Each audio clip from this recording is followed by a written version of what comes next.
Subscribe करें pro music channel को और बेल आइकन को दबाना ना भूलें ताकि आप देख पाएंगे लेटेस्ट वीडियो सबसे पहले।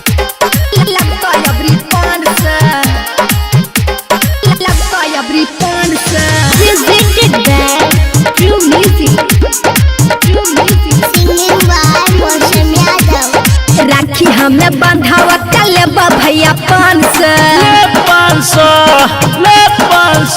हे हो 100-200 चलता नहीं लगता अबरी 500 साल भर पे ले अबरी राखी के त्योहार हां गीत हने गई बाई मानई बड़ी मन से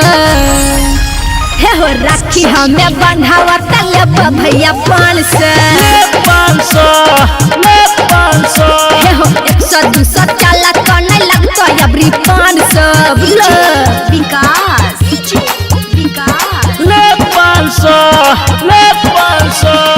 मटियार कला सीतामढ़ी राखी हमें बंधावा कले भैया 500 राखी के धागा में बहिनी के प्यार है बनला रहे भैया जिंदगी तोहार हो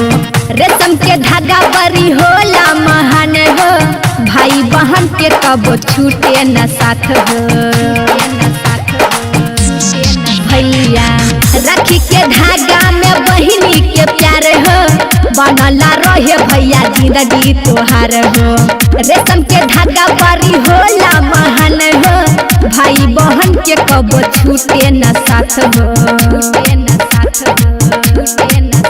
हे हो राखी हमें बंधावा कले भैया 500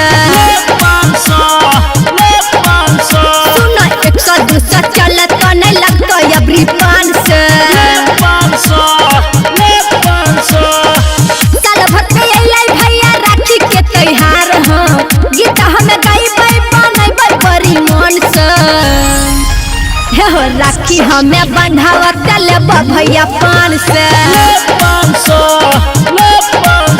सुनो 100-200 चलत नहीं लगता अबरी 500 विकास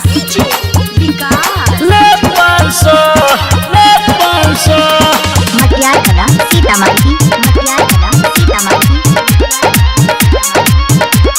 राखी हमें बंधावा कले भैया 500